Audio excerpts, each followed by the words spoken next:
Y bueno, vamos a, por supuesto, tratar de profundizar justamente en estas propuestas y particularmente también en lo que significa iniciar de lleno ya esta campaña. Se nos acerca bien rápido el plebiscito del 26 de abril, quedan 86 días, si no me equivoco. Estamos con Luis Pardo, diputado de justamente de Renovación Nacional. Muchísimas gracias por estar con nosotros. Usted es uno de los que está sacando adelante una cuestión que le ha costado de repente un poquito al partido porque va dividido, ¿no? Hay gente dentro del partido, militantes que están por el apruebo, mayoritariamente entiendo que por el rechazo, pero de todas maneras entiendo que existe una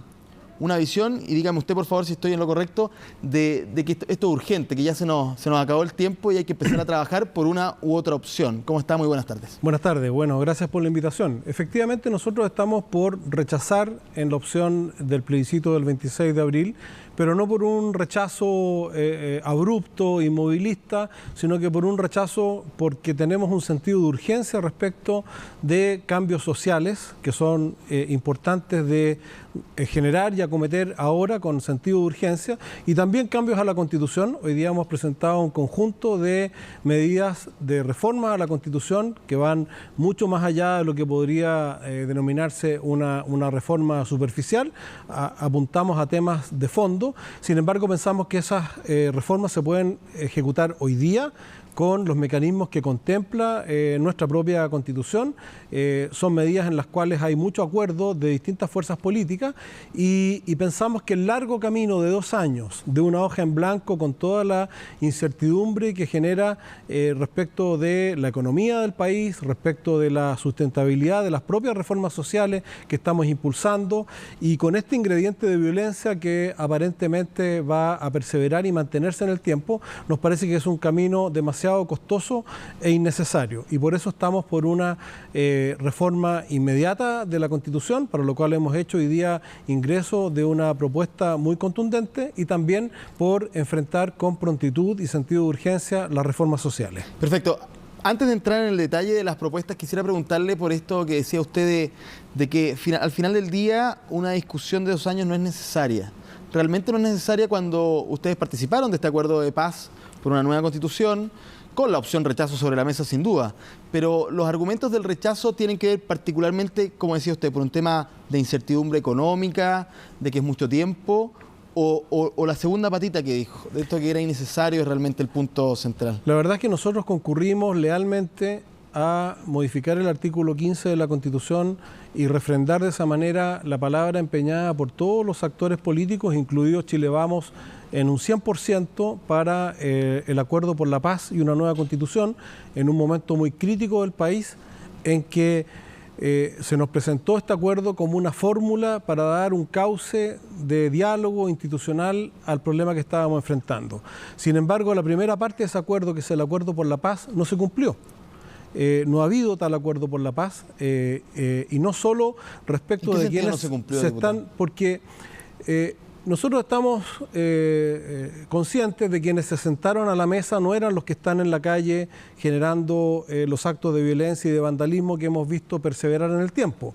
pero sí que quienes se sentaron en la mesa debieran refrendar y respaldar los instrumentos democráticos con que cualquier gobierno, independientemente de su color político, tiene para restablecer el orden público. Y hemos visto que quienes se sentaron a la mesa de negociaciones y firmaron un acuerdo por la paz han acusado constitucionalmente desde el presidente de la República hasta los intendentes y amenazan con seguir haciéndolo. Es decir, aquellas autoridades que tienen la responsabilidad de, usando los instrumentos de la democracia en un Estado donde operan los tribunales de justicia en forma autónoma e independiente, donde hay un Instituto de Derechos Humanos operando también en forma autónoma e independiente, donde están las comisiones de derechos humanos de todo el mundo visitándonos, invitadas por el propio gobierno. Sin embargo, esas autoridades políticas de la izquierda supuestamente democrática no han concurrido con su actitud a refrendar el acuerdo por la paz, porque se han dedicado a contrarrestar y dificultar el restablecimiento del orden público, que creo es una obligación primaria, esencial, fundamental de toda democracia. ¿En qué sentido dice usted que han obstruido el restablecimiento del orden público? Porque las autoridades que tienen que restablecer el orden público, haciendo lo mismo que hicieron ellos cuando fueron gobierno. Recordemos las protestas en el tiempo, sí, pero recordemos que cuando fueron gobierno, en el tiempo de Lago, incluso en el tiempo de Bachelet, en que la presidenta Bachelet mandó una reforma incluso a, por ejemplo, el derecho de reunión, justamente en la línea de todos los proyectos de ley que hemos presentado ahora, ellos usaron los mismos instrumentos, que son los instrumentos que usa cualquier Estado democrático. Si miramos en las noticias internacionales de CNN, las protestas en Cataluña, en Francia o en cualquier país donde hay protestas, hay una acción de las fuerzas policiales y de los órganos jurisdiccionales para restablecer el orden público. Acá en Chile esa acción está siendo boicoteada por una izquierda que no se atreve. Estoy hablando no de la izquierda del Frente Amplio y del Partido Comunista, que ellos están claramente en otra posición. Me estoy refiriendo a la izquierda moderada, ¿no es cierto?, que supuestamente concurrió con sus votos al acuerdo por la paz, que no se atreve a respaldar el restablecimiento del orden público a través de los instrumentos democráticos, que son el uso, ¿no es cierto?, de la fuerza. Nadie está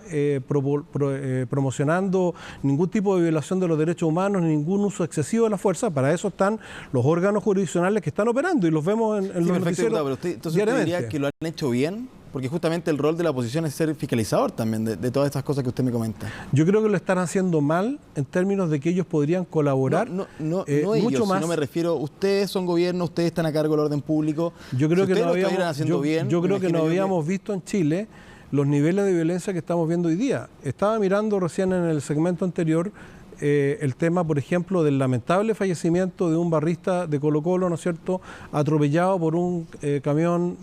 policial. Cuando uno ve las imágenes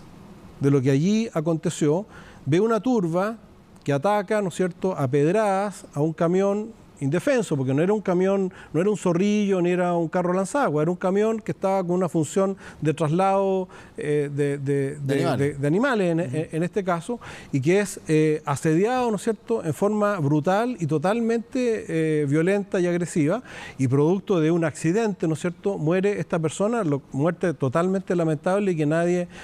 puede dejar de lamentar. Sin embargo, la circunstancia no es el camión policial, la circunstancia es una turba que ataca en forma violenta a un camión policial. Y si no somos capaces de hacer esa distinción entre la manifestación pacífica, que es absolutamente legítima y respetable, y el uso de la violencia, como el caso de ese episodio y tantos otros que hemos visto, simplemente el país va a derivar en una situación de violencia aún mayor que la que hoy día tenemos. Y ahí hay una responsabilidad republicana de quienes están en la oposición de respaldar el restablecimiento del orden público a través de los instrumentos democráticos. No estamos diciendo acá que salgan a disparar y que salgan a matar manifestantes. Estamos diciendo que hay que hacer una distinción básica entre el derecho a manifestarse y el ejercicio de la violencia, como lo vemos reiteradamente en estos episodios que han hecho noticia en los últimos días. Diputado, volvamos al tema constitucional y la opción de rechazo.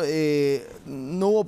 pocas personas que, debido a este incremento, ¿no?, en la idea de que ustedes se están organizando, de que incluso en las encuestas se han ido, no equiparando, pero sí han cambiado los porcentajes que estaban en mucha distancia entre el apruebo y el rechazo a favor del apruebo en las distintas encuestas, pero en general ha ido cambiando esa realidad también, que dicen por qué, y esta es la pregunta que yo le hago derechamente y sin prejuicios, ni mucho menos, ni sesgos, sino por qué habría que creerle justamente a un grupo de la política chilena, a un sector de la política chilena, que en general, si uno mira la historia legislativa de este país, se opuso a cambios constitucionales, a grandes reformas. Incluso usted es parte de un partido que quiso avanzar en el tema del binominal en su minuto, pero lamentablemente se tuvo que esperar hasta que otro sector tuviera una gran mayoría para poder hacer un cambio en la materia. Bueno, nosotros hemos dado fe hoy día al ingresar un proyecto de reforma constitucional con la firma de 25 diputados y 8 senadores de que tenemos esa voluntad de cambio. Yo creo que respecto de aquello que se nos señala que en el pasado, yo soy diputado hace 2 años nomás, pero que en el pasado nuestro sector no estuvo disponible para los cambios, es bien discutible. La verdad es que la Constitución ha cambiado radicalmente en los últimos años y ha sido cambiada a partir y con la concurrencia de los votos de Chile Vamos en muchos aspectos. Ahora, yo creo que y también hay que ser sincero en esto, yo creo que hay una actitud por parte de Chile Vamos respecto de los cambios sociales y de los cambios constitucionales distinta a partir de los episodios que hemos vivido. en el sentido de que hemos tomado conciencia y hemos tomado nota de demandas sociales que requieren, ¿no es cierto?, una respuesta adecuada por parte del sistema político, y nosotros hemos dado prueba de apertura, no solo con esta propuesta que estamos presentando con la reforma constitucional, sino que también con las modificaciones legislativas que estamos debatiendo. La reforma, por ejemplo, tributaria, no tiene nada que ver con la reforma que nosotros hubiésemos querido. La reforma de pensiones también contempla concesiones importantes. Nosotros somos partidarios de que la solidaridad, por ejemplo, sea ejercida con rentas generales, ¿no es cierto?, y no con el bolsillo de los trabajadores de clase media en el sistema de reparto al cual hemos concurrido con nuestros votos. Pero entendemos que en los momentos que vive el país es necesario hacer concesiones, es necesario ceder, obviamente dentro de márgenes razonables, y por eso creo que no debiera cuestionarse nuestra plena disposición a abordar estos cambios, porque creo que el momento histórico que está viviendo el país lo amerita, y nosotros hemos demostrado